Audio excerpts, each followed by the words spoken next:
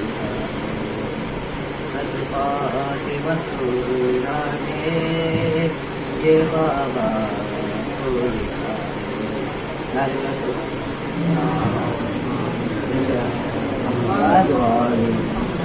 نعرے سلوات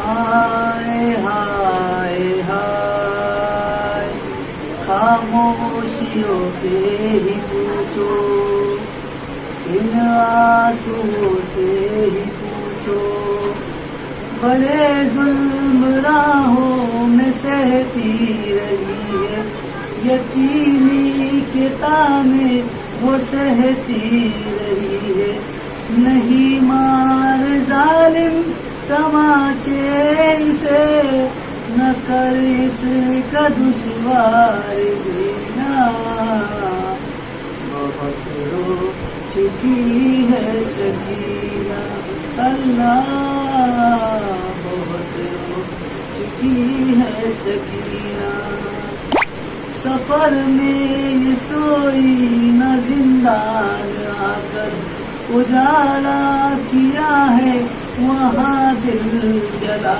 کر بدر سے جو بچھڑی ہے آشور کو سکون پائے گی پھر کبھی نہ بہت رو چکی ہے سکینہ بہت رو چکی ہے سکینہ بہت رو چکی ہے سکینہ ملا دست میں جب کہ بابا کا لاسا لپٹ کے پدر سے کیا خوب گریا وہاں جا کے پہنچی تو شہ نے کہا سلا دو اسے جا کے بہنا بہت رو چکی ہے سکینہ محمد والے محمد صلوات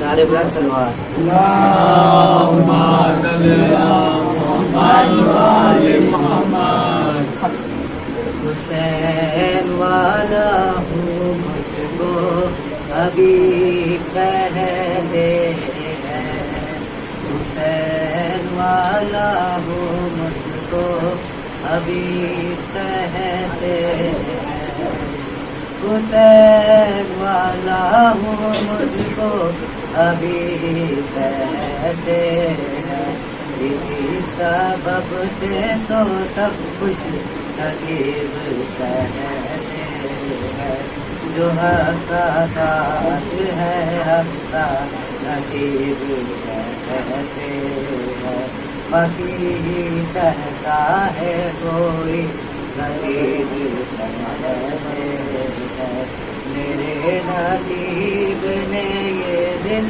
مجھے دکھلایا ہے میری نصیب نے یہ دن مجھے دکھلایا ہے مدد کے واسطے شبیر نے بلایا حسین والا ہوں تو ابھی کہتے حسین والا ہوں تو ابھی کہتے میری خوشی ہے وہی جو نصیب حسین کی ہے میں ہوں حسین کا یہ زندگی حسین کی ہے ہر ایک ساتھ میری حسین کی ہے وہ دوست کہتے ہیں دریا دل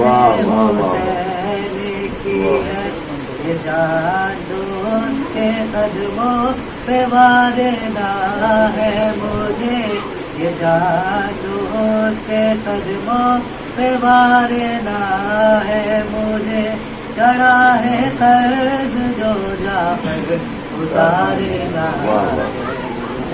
حسین والا ہوں مجھ کو کبھی حسین والا ہوں مجھ کو کبھی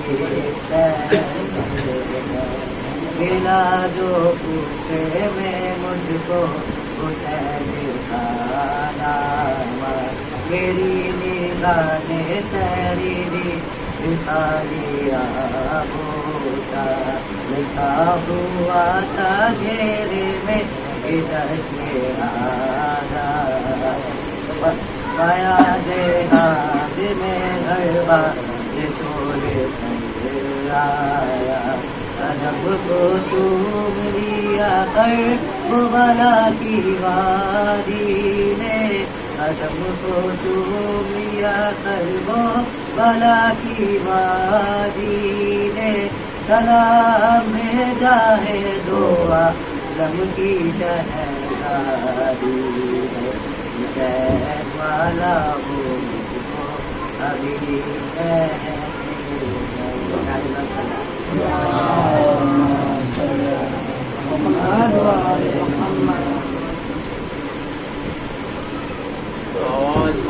آواز بلند تلوار اللہم صلی علی محمد وآل محمد رحم اللہ من قرأ الفاتحہ.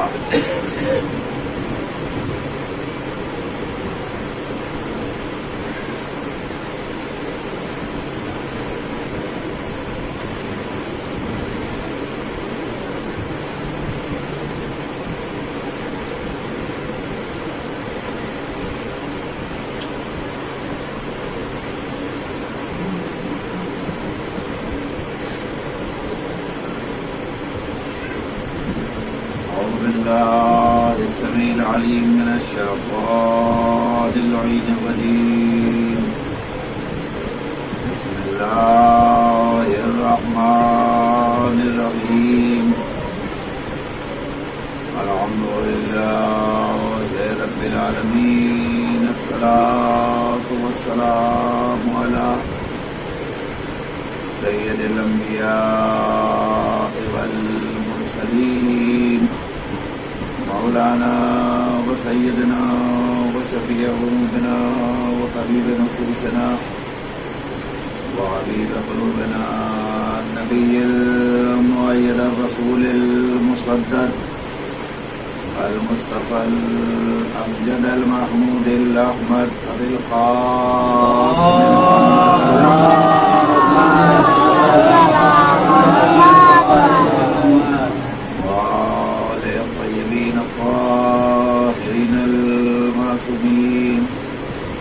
ولعنة الله على أعدائهم وقاتليهم وغاصبي خطهم ومن جري فضائلهم أجمعين من الآن إلى قيام يوم الدين. أما بعد فقد قال سبحانه تبارك وتعالى وقوله الحق.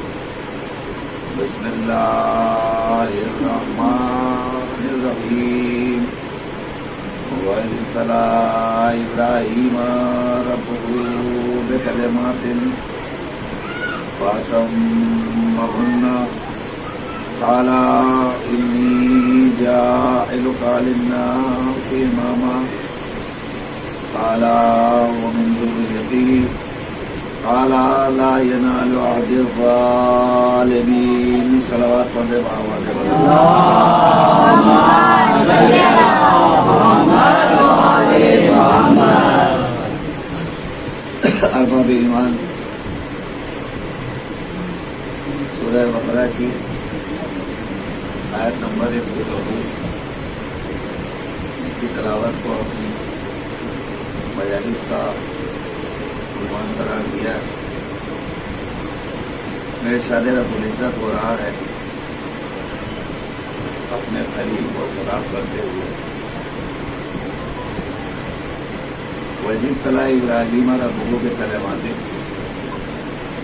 جب پروردگار نے چند کلمات کے ذریعے اپنے دوست ابراہیم کا امتحان لے لیا،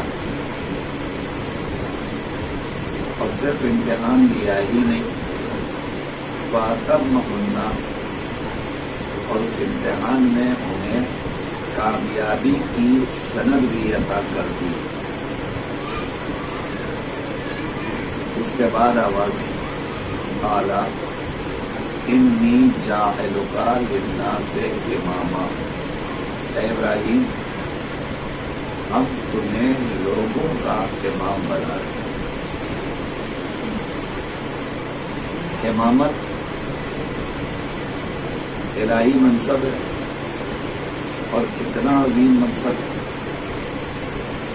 اسے سمجھنے کے لیے آیت کا ابتدائی فقرہ کافی ہے۔ اِذِ ابْتَلَىٰ إِبْرَاهِيمَ، جب ہم نے ابراہیم کو مختلف امتحانات میں مبتلا کر لیا اور آزمائشوں سے گزارتے رہے، امتحان پہ امتحان لیتے رہے، اور جب ہر امتحان میں ابراہیم کامیاب ہو گئے، تب اللہ نے انہیں بطور انعام دستار امامت سے سرفراز کیا اور آواز دی ہم تمہیں آپ لوگوں کا امام بنا رہے ہیں۔ پہلی منزل میں آپ کی سماعتوں کو بیدار کرنے کے لیے ایک جملہ کہہ دوں، اللہ بتانا چاہتا ہے الہی منصب معمولی منصب نہیں ہے اور آسان منصب نہیں ہے، اس منصب کو حاصل کرنے کے لیے پہلے امتحانات کی منزلوں سے گزرنا ہوتا ہے۔ اب کوئی بھی منصب الہیہ کا دعویدار ہو تو ہو، مگر ہم تو صرف قرآن مجید کی آیت کی روشنی میں یہ دیکھیں گے کہ جو الہی منصب کا دعویدار ہے اس نے اپنی زندگی میں امتحانات کتنے دیے، اور فقط یہی نہیں کہ امتحانات دیے ہیں یا نہیں دیے ہیں، امتحان دینا کافی نہیں ہے، فَأَتَمَّهُنَّ کی آیت بتلا رہی ہے کہ امتحان دینے کے بعد اللہ کی طرف سے کامیابی کی سند بھی حاصل کرنا چاہیے۔ جب تک اللہ کی طرف سے کامیابی کی سند نہ ملے گی اس وقت تک اللہ اس منصب پر کسی کو فائز نہیں کر سکتا جو الہی منصب کہلاتا ہے۔ اب میرا آپ سے ایک سوال ہے، جب پروردگار عالم نے جناب ابراہیم سے کہا کہ ہم تمہیں لوگوں کا امام بنائیں گے مگر اس کے لیے تمہیں امتحانات دینے پڑیں گے، تو جناب ابراہیم کو یہ کہنا چاہیے تھا پروردگار امتحان کون کون سا لے گا یہ بتا، کون کون سی آزمائش میں مبتلا کرے گا یہ بتا، اس عہدے کے حصول کے لیے کیا کیا ہمیں کرنا پڑے گا، پروردگار کچھ تو بتا۔ جناب ابراہیم نے کوئی سوال نہیں کیا، قرآن کی آیت آپ کے پیش نظر ہے، جناب ابراہیم نے نہ امتحان کے بارے میں پوچھا، نہ آزمائش کے بارے میں پوچھا، نہ ابتلا کے بارے میں پوچھا، نہ مسائل درپیش آنے کے لیے پوچھا، کوئی سوال نہیں کیا کہ پروردگار ہمیں کیا کرنا ہوگا۔ بڑے خاموشی کے ساتھ پوری گفتگو سنتے رہے، اور اللہ کے طرح ہم تمہیں امتحانات سے گزاریں گے، پھر امتحان میں پاس کیا اور پاس کرنے کے بعد اب تمہیں امامت دی۔ مگر جب پروردگار نے کہا انی جاعلک للناس اماما، ہم تمہیں لوگوں کا امام بنا رہے ہیں، اب تک جو ابراہیم امتحانات کی خبر سن کر بھی خاموش تھے، وہ فوراً اپنی خاموشی کو توڑتے ہیں اور توڑ کر ایک سوال کر لیتے ہیں، قالا ومن ذریتی، پروردگار اور میری ذریت میں۔ اللہ ابراہیم سے کیا کر ہم تمہیں لوگوں کا امام بنا رہے ہیں۔ اتنا بڑا منصب جناب ابراہیم کو مل رہا ہے تو ہونا تو یہ پروردگار تیرا کرم ہے، تیرا رحم ہے، تیرا شکریہ ہے، جتنی تیری بندگی کروں کم، جتنا تجھے سجدہ کروں کم۔ ہونا تو یہ چاہیے تھا نا، اتنا بڑا منصب ملا ہے، مگر جناب ابراہیم نے کچھ نہیں کہا، کوئی سڈا نہیں، کوئی شکر گزاری نہیں، بلکہ تیور بھی بڑے عجیب و غریب ہے. جیسے اللہ کا ہم تمہیں لوگوں کا امام بنا رہے ہیں تو فوراً دل میں ایک تمنا پیدا ہو گئی، وقال من ذریتی، اور میری ذریت میں ابراہیم تمہیں مل گئی امامت، یہ کیا کم ہے؟ اب یہ ذریت کے لیے مطالبہ کیوں کر رہے ہو؟ اچھا یہ بتاؤ، اگر تمہیں ذریت میں مطالبہ کرنا ہی تھا تو کیا یہ اللہ کا پہلا منصب ہے جو تمہیں ملا ہے؟ اب یہاں سے آپ میرے ساتھ آمادہ رہیے، تھوڑی سی گفتگو آیت کے پس منظر میں میں آپ کی سماعتوں کو ہدیہ کرنا چاہتا ہوں بڑے غور کے ساتھ. ابراہیم یہ پہلا منصب ہے جو تمہیں اللہ نے دیا ہے؟ نہیں، قرآن پڑھیے، اللہ نے جناب ابراہیم کو بہت سے منصب دیے. پہلا منصب بندگی کا، بندگی کا منصب سے نوازا. دوسرا منصب رسالت کا، اللہ نے رسول بنایا جناب ابراہیم کو. تیسرا منصب خلت کا، خلیل خدا کے لقب سے ملقب کیا جناب ابراہیم کو. اس کے بعد اللہ نے امامت کا منصب دیا. ابراہیم کو بندگی ملی، خاموش، کوئی مطالبہ نہیں ہے. دیکھیں اس بندگی کے منصب کو بھی آپ محسوس کیجئے، یہ کوئی معمولی منصب نہیں ہے. بندگی کا جو منصب ہے جناب ابراہیم کو ملا ہے، یہ اللہ کا وہ عظیم منصب ہے کہ اللہ نے جب اپنے حبیب خاص کو اپنے قرب میں بلایا تو نہ رسول کہہ کر بلایا، نہ نبی کہہ کر بلایا، بلکہ بلایا تو بندہ کہہ کے بلایا. توجہ، بندگی کے ذریعے اللہ نے بلایا. کیسے؟ سبحان الذی اسری بعبدہ لیلا من المسجد الحرام الى المسجد الاقصى الذی بارکنا حولہ لنریہ من آیاتنا. آپ نے پڑھا ہے، قرآن مجید صاف لفظوں میں کہہ رہا ہے کہ اللہ نے اپنے حبیب خاص کو بلایا تو کیا کہا؟ پاک ہے وہ ذات جو لے گئی اپنے بندے کو راتوں رات، کہاں؟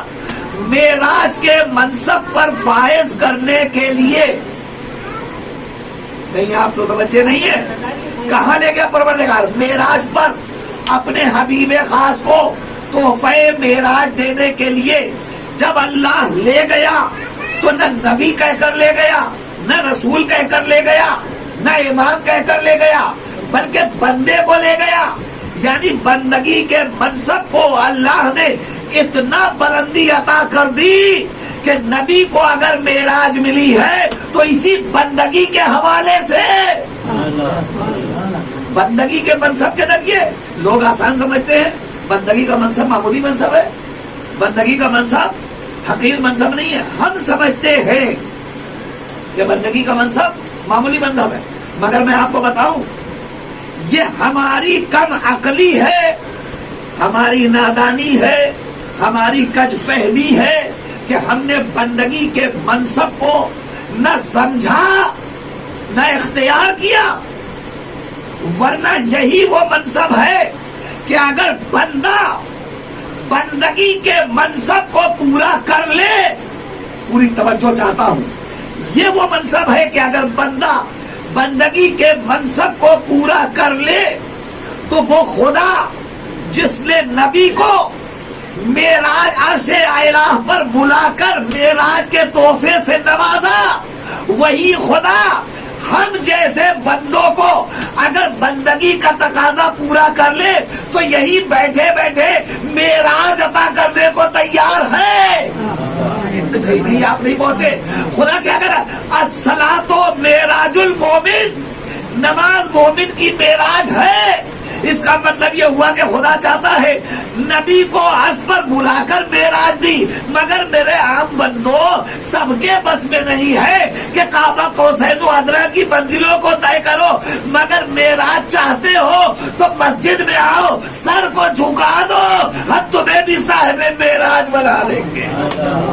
صلوات پڑھ دے بابا دے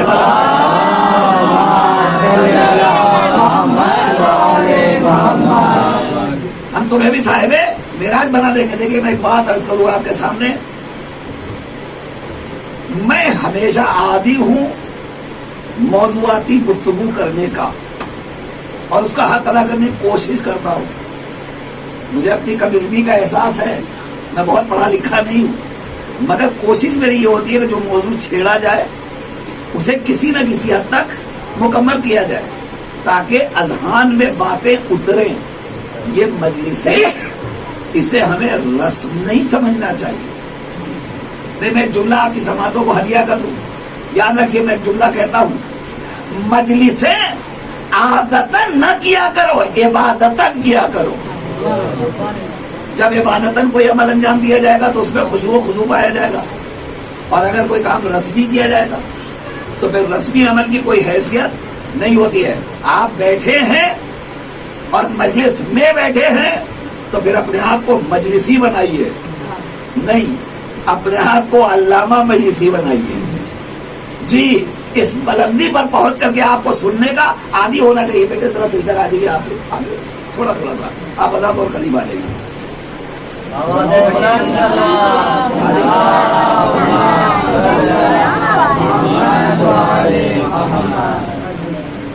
اب ایک بار بغیر کہے ہوئے صلوات پڑھ دیجیے.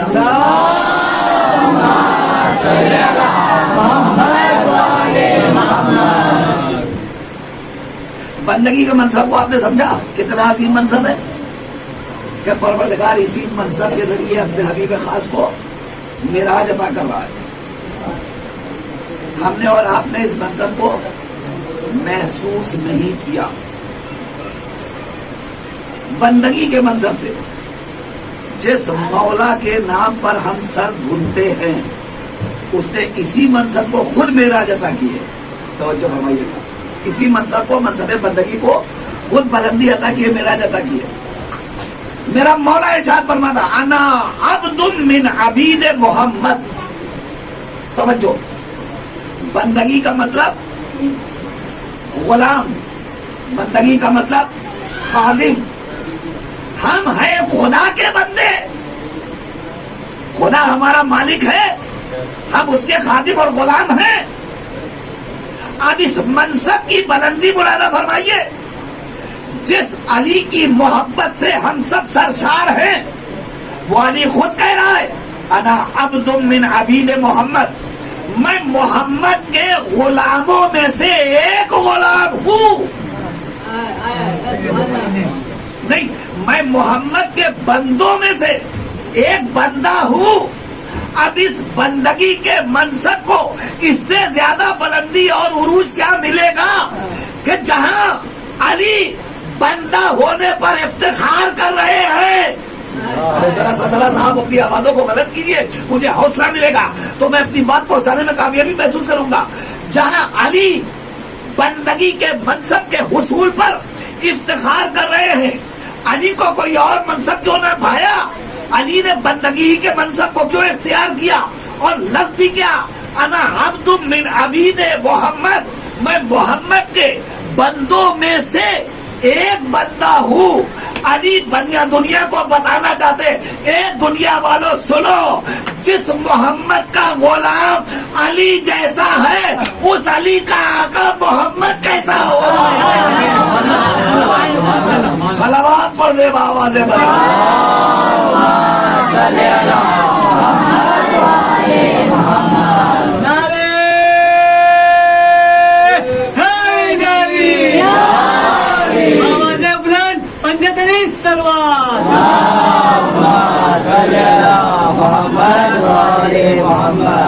اب آپ غور فرمائیے، بندگی کا منصب کو آپ نے پہچانا، کتنا عظیم منصب ہے.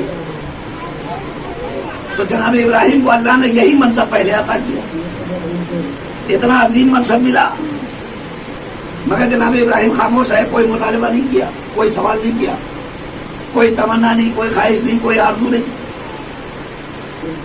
اچھا چلیے، جب اللہ نے بندگی کے بعد نبوت کا منصب دیا تب تو جناب ابراہیم کو کہنا چاہیے تھا وہ من ذریتی، یہ نبوت ہماری ذریت کو ملے گی کہ نہیں ملے گی. ابراہیم خاموش، کوئی مطالبہ نہیں کیا.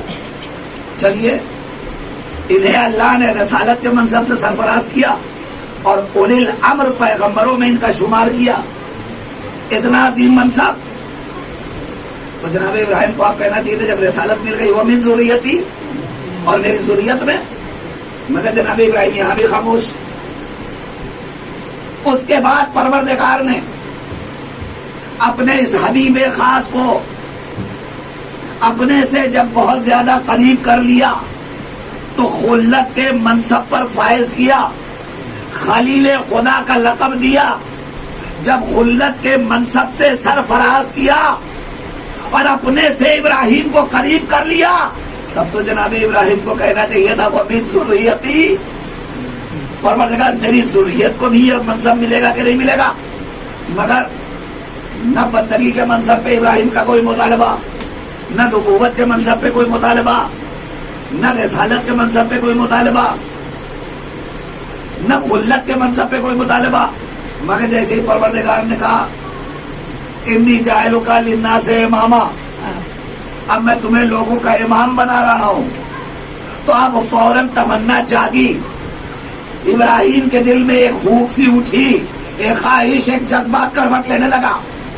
ارے کیا ہوا، اتنے منصب ملے اور تم خاموش. اور جب پروردگار نے کہا ہم تمہیں لوگوں کا امام بنا رہے ہیں، تو اب کوئی ہیزیٹیشن نہیں، کوئی جھجک نہیں، کوئی رکاوٹ نہیں، کوئی تحمل نہیں، کوئی پسو پیش نہیں. جیسے ہی کہا ہم تمہیں لوگوں کا امام بنا رہے ہیں، فوراً کہہ دیا وَمِن ذُرِّيَّتِي، اور میری ذریت میں. جناب ابراہیم سوال نہیں کر رہے ہیں بلکہ دنیا کو بتا رہے ہیں عہدۂ امامت کو سمجھو. اللہ کا یہ منصب کتنا عظیم ہے، جتنا عظیم منصب عہدۂ امامت ہے، اتنا عظیم منصب نہ خلت ہے، نہ رسالت ہے، نہ نبوت ہے، نہ بندگی ہے، بلکہ امامت کا منصب سب سے عظیم منصب ہے، جہاں ابراہیم جیسا نبی ذریت کے لیے مطالبہ کر رہا. صلوات پڑھ دے بابا سے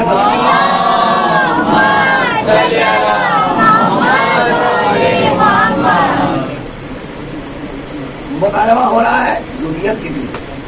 وَمِن ذُرِّيَّتِي، اور میری ذریت میں. اچھا کبھی کبھی ایسا محسوس ہوتا ہے کہ جب فکری گفتگو کی جائے تو کچھ گردنیں تو ہلتی، مگر باقی بالکل ٹک ٹکی باتیں دیکھتے رہتے ہیں یہ کیا ہو رہا ہے. تو ظاہر ہے کہ ہمیں ان کا بھی خیال کرنا ہے جو خاموش ہے. اور میں آپ کو ایک اطلاع اور دے دوں کہ میں ذاکر واکر تو بعد میں ہوں، میں شاعر پہلے ہوں. تو میں بہت ہوشیار ہوں. جہاں میں دیکھتا ہوں مجمع خاموش ہے اور مجلس نہیں چل رہی ہے تو پھر میں شعر پڑھنے لگتا ہوں. مگر آپ اس چکر میں نہ رہیے گا کہ میں شاعری وائری سناؤں. میں مجلسوں کے درمیان شعر پڑھنے کا عادی نہیں ہوں. صرف یہ چاہتا ہوں کہ میری بات آپ کے دل و دماغ میں اترے. میں محنت کرتا ہوں، میں پڑھتا ہوں، پھر یہاں آ کر سناتا ہوں. تو میں چاہتا ہوں کہ فکری باتیں ذہنوں کے اندر اترے تاکہ ہم فرش اعضا سے اٹھیں تو خالی ہاتھ نہ جائیں، کچھ لے کے جائیں. یہ فرش اعضا ہماری یونیورسٹی ہے، ایک ایسا ادارہ ہے جس ادارے سے بہتر کوئی ادارہ کائنات میں ہو ہی نہیں سکتا. ہمیں سب کچھ یہی حاصل ہوتا ہے. مگر آپ کے سکوت کو توڑتا ہوں میں تھوڑی دیر کے لیے. یہ امامت کا منصب عہدۂ الہی ہے یا نہیں؟ امامت کا منصب بندوں کا بنایا ہوا منصب تو نہیں ہے. یہ جتنے منصب ہیں یہ سارے منصب کس کے بنائے ہوئے ہیں؟ اللہ کے بنائے ہوئے. تو جو الہی منصب ہوتا ہے اس کا اختیار کس کے ہاتھوں میں ہوگا؟ اللہ کے ہاتھ میں ہوگا یا بندوں کے ہاتھ میں ہوگا؟ الہی منصب اگر ہے بیدار ہیں آپ، فیصلہ تو یہیں سے ہو جاتا ہے. اگر بندوں نے بنایا ہے تو بندوں والا، اگر خدا نے بنایا ہے تو خدا والا. فیصلہ آپ کر لیا جائے. جناب آدم سے لے کر آخری نبی تک جتنے ہادی آئے یہ سب کے سب الہی منصب پر فائز تھے کہ نہیں؟ الہی منصب پر فائز. اور ہر نبی کے بعد دوسرا نبی اس کا وزیر بن کے آیا، اس کا نمائندہ بن کے آیا، اس کا سکسیسر بن کے آیا، اس کا جانشین بن کے آیا. یہ بات آپ کے ذہن میں ہے؟ آئیے ابتدا کرتے ہیں تھوڑی دیر کے لیے. سب سے پہلا ہادی زمین پر کون؟ اب جسے نہ معلوم ہو وہ نہ بولے، اور جسے معلوم ہے اس پر واجب ہے کہ اپنے علم کا ثبوت دے۔ سب سے پہلا ہادی زمین پر کون؟ جناب آدم علیہ السلام ہیں۔ چلیے، جناب آدم علیہ السلام کہاں خلق ہوئے؟ کہاں خلق ہوئے؟ عالم انوار میں۔ کہاں بنے؟ عالم انوار میں۔ پروردگار نے کیا کہا تھا؟ انی جاعل فی الارض خلیفہ۔ آیت آپ کے پیش نظر ہے۔ کس کے لیے یہ آیت آئی؟ جناب آدم علیہ السلام کے لیے۔ کہا کیا پروردگار نے؟ انی جاعل فی الارض خلیفہ، ہم زمین والوں کے لیے خلیفہ بنانے جا رہے ہیں۔ تھوڑا سا اور آگے آ جائیے حضرات، گزارش ہے ظاہر ہے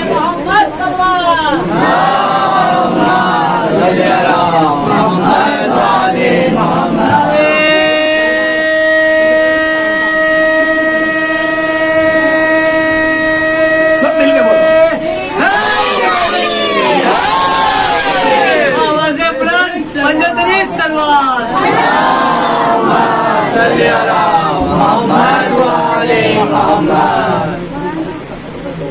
سب سے پہلا ہادی جناب آدم۔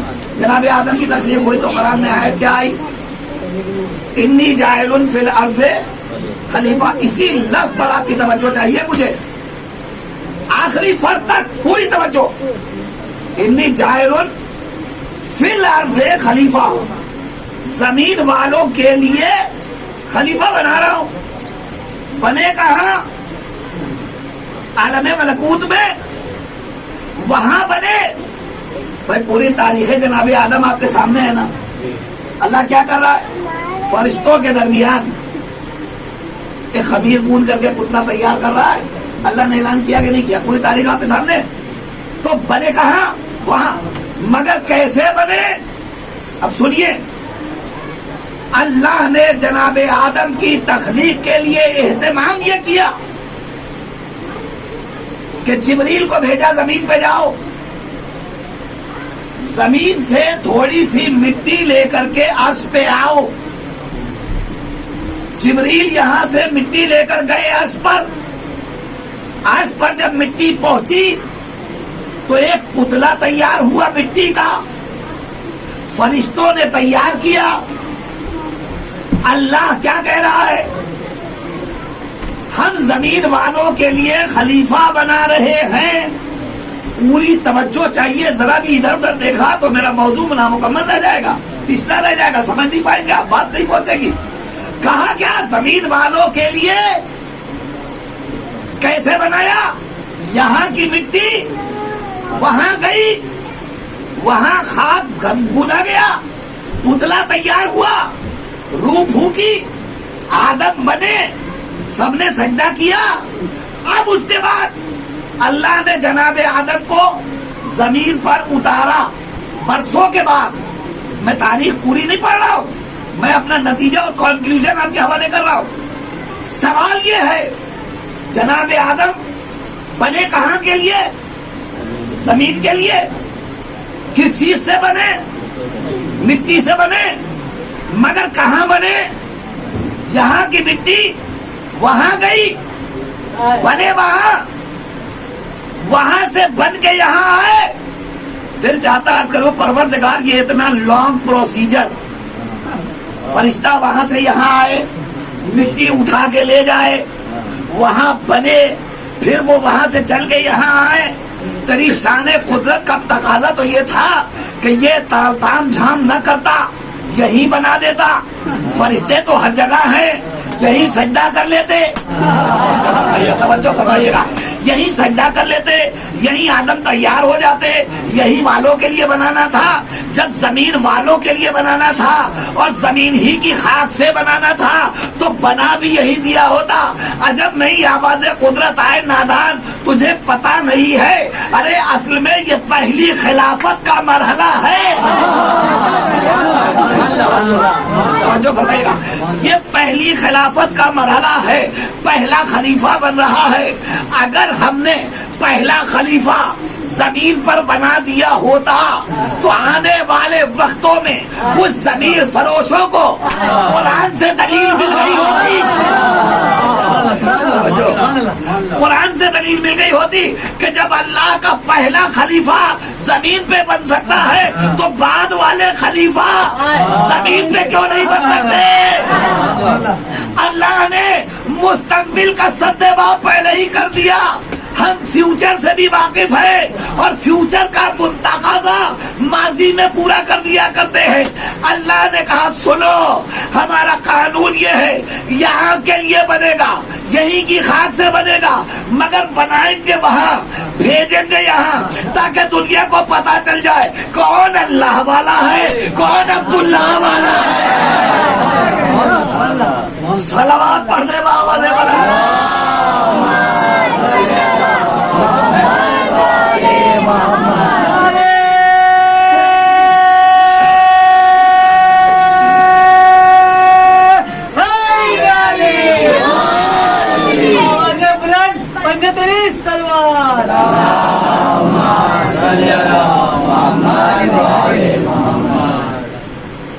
قانون الہی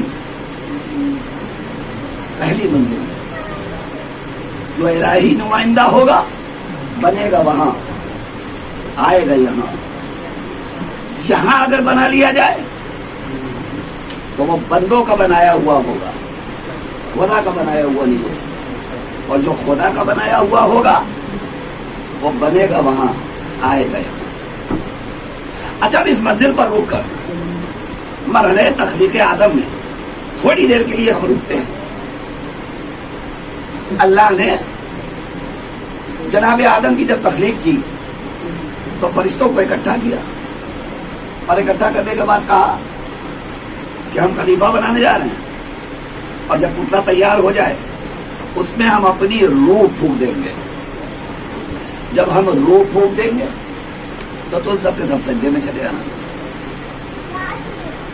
اب جب روح پھونک دی سارے فرشتے سجدے میں گئے، تو جس جس فرشتے کی خلقت میں پاکیزگی تھی وہ سب سجدے میں چلے گئے، مگر جس کے یہاں کجی پائی جا رہی تھی وہ اکڑ گیا، اس نے کہا میں سجدہ نہیں کروں گا۔ کون؟ کل بھی تھا آج بھی ہے، بالکل آپ مطمئن رہیے، اور کوئی یہ طے ہی نہیں کر سکتا کہ وہ کہاں ہے اور کہاں نہیں ہے۔ اور سب سے زیادہ وہ عبادت گاہوں میں ہوتا ہے۔ جی اب عبادت گاہوں میں اگر عبادت گاہ کی طرف آنے والا تمام رکاوٹوں سے مقابلہ کر کے آ گیا تو وہ جیت گیا۔ لیکن کوئی اگر نہ آ سکا، مجلس شروع ہو گئی پھر بھی نہیں آئے، دوسری محرم گزر گئی، نہ جانے کتنے ہیں ابھی توفیق نہیں ہوئی گھر سے نکلنے کی، تو اس کا مطلب یہ ہوا کہ ان کے اوپر سوار ہے روکنے کے لیے۔ ابھی کیا کرو گے جا کے؟ چلنا، ابھی تو دوسری محرم ہے، چوتھی پانچویں ہونے تو چلیں گے۔ آج کل دھندا تھوڑا ٹھیک ٹھاک ہو رہا ہے تو اسے کر لیا جائے، بعد میں دیکھا جائے گا۔ یہ نہیں پتا کہ دنیا کی بزم میں خرچ کرنے سے خرچ ہوتا ہے، آل محمد کی بارگاہ میں خرچ کرنے سے بڑھتا ہے۔ اگر دنیا منافع چاہتا ہے بزنس میں تو جتنا سال بھر کمایا ہے ادھر آ کے لٹا دے، پورے سال اتنا پروفٹ نہیں ہوگا جتنا مجلس حسین میں خرچ کرنے کے بعد ہوگا۔ اور کر کے دیکھ لیجئے، جو لوگ کرتے ہیں ان سے پوچھئے کہ یہ آپ اتنے مطمئن کیوں ہیں؟ وہ آواز دیں گے ہم فی سبیل اللہ خرچ کے آدمی۔ یہ موضوع انشاءاللہ کسی دن میں عرض کروں گا۔ ہمیں خرچ کرنا چاہیے، بہت سارے راستے ہیں جن کا ہمیں حکم دیا گیا ہے، مگر ابھی نہیں چھوڑوں گا ورنہ بات پرانی ہو جائے گی اور موضوع سے میں ہٹ جاؤں گا۔ پہلی منزل جناب آدم کی تخلیق کی، پہلا نمائندہ الہی ہے۔ جب خلق کر دیا تو کہا سب سجدے میں چلے جاؤ، سب سجدے میں گئے الا ابلیس۔ ابلیس نہیں گیا، اس نے کہا کیا؟ جب پروردگار نے پوچھا کہ تمہیں کس چیز نے روکا، تم نے آدم کو سجدہ کیوں نہیں کیا، تو اس نے جواب کیا دیا؟ اس نے کہا چونکہ ہم ہیں افضل، یہ ہے مفضول، لہذا افضل کبھی مفضول کے آگے جھک نہیں سکتا۔ مطلب سمجھے؟ بچوں کے لیے واضح کر دوں، ہر انسان کی خلقت ہوئی ہے آگ سے، مٹی سے، تراب سے، مگر ابلیس کی خلقت آگ سے۔ اس نے کہا کہ آگ افضل ہوتی ہے اور مٹی کمتر، مفضول، تو افضل مفضول کے آگے کیسے جھکے؟ اب اس کو یہ فلسفہ کون سمجھائے کہ کون افضل ہے کون مفضول؟ یہ فلسفہ اسے کون سمجھائے؟ اب ظاہر ہے کہ ہم اس وقت ہوتے تو اس سے یہی کہتے کہ تم انگارہ دہکاؤ اور ہم مٹی رکھتے ہیں اور ہم دونوں مل کر کے ایک ایک دانہ ہم مٹی میں ڈالتے ہیں۔ ذرا سا بیدار رہیے، بیدار اور ذیشان بھائی کی طرح بیدار رہا کیجیے آپ جی۔ دیکھیے بالکل پیچھے سے پورے جلوس کو ہینڈل کر رہے ہیں الحمدللہ، اور بالکل مجلس کا حق یہی ہے، بولنا چاہیے، سب کو بولنا چاہیے، فضائل اہل بیت کی منزل ہے۔ سنیے آپ، دانا ہم مٹی میں ڈالتے ہیں، تم آگ میں ڈالو، اس کے بعد نتیجہ دیکھتے ہیں کہ اس کو کیسا پھل ملتا ہے۔ آپ غور کر کے بتائیے، جو دانا آگ میں ڈالا جائے گا وہ جل جائے گا، بھون جائے گا، اور جو دانا مٹی میں ڈالا جائے گا وہ تناور درخت کے مانند ہو جائے گا۔ تو مٹی زندگی بخش ہے، آگ موت عطا کرتی ہے۔ اس کو یہ بھی نہیں پتا کہ افضل کون ہے مفضول کون ہے، مگر عقل میں کہہ دیا ہم افضل، یہ مفضول، ہم سجدہ نہیں کریں گے۔ میرا سوال اس سے نہیں ہے، اس سے بحث نہیں ہے کہ افضل کون ہے مفضول کون ہے۔ میرا سوال اپنے باذوق سامعین کے حوالے صرف اتنا سا ہے، تاریخ میں پڑھ کے، اور ظاہر ہے کہ نہ جانے کتنے علماء اور ذاکرین کو آپ سماعت کر چکے ہیں، آج تک آپ نے سنا ہو تو مجھے بتائیے، جب آدم کا پتلا تیار ہو گیا، ابلیس نے یہ تو کہا کہ ہم افضل ہیں، یہ مفضول، ہم اس کو سجدہ نہیں کریں گے۔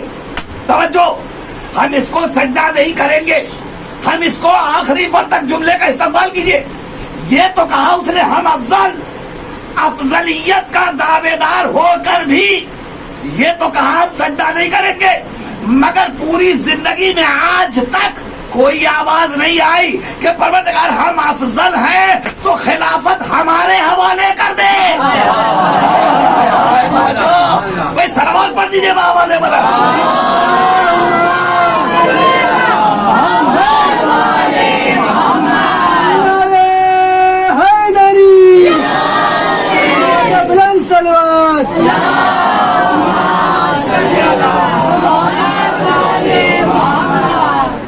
دیکھیں یہ باریک نکتے ہیں جو دل و دماغ میں اتر جائیں گے تو فضیلت کے گوشے خود بخود نمایاں ہوتے چلے جاتے ہیں۔ ابلیس نے یہ تو دعویٰ کیا کہ ہم افضل ہیں، مگر یہ کبھی نہیں کہا کہ پروردگار جب ہم افضل ہیں تو خلیفہ ہمیں ہونا چاہیے، خلافت ہمارے حوالے کر دے۔ کوئی آواز کبھی آئی؟ نہیں آئی۔ اچھا، آدم پہلے خلق ہوئے ہیں کہ ابلیس پہلے ہوا ہے؟ پہلے کون ہے؟ ابلیس۔ ظاہر ہے کہ برسوں پہلے تو وہ تو بڈھا کھوسٹ مٹیا پھوس ہے، نہ جانے کتنا پرانا، پوچھئے تاریخ سے، اس نے یہ آواز دی پروردگار ہم عمر میں زیادہ ہیں، توجہ توجہ محترم، ہماری عمر زیادہ ہے، ہم بڑے ہیں، لہذا خلافت ہمارے حوالے کر دے۔ کوئی آواز نہیں آئی۔ میری سمجھ میں بات نہیں آتی، جتنی عقل ابلیس رکھتا تھا اتنا اس دور کا مسلمان کیوں نہیں رکھتا؟ اتنی عقل مسلمانوں کو کیوں نہیں آئی؟ اور دعویٰ کر دیا بزرگی کی بنیاد پر، بزرگی کی بنیاد پر، بزرگی کی بنیاد پر۔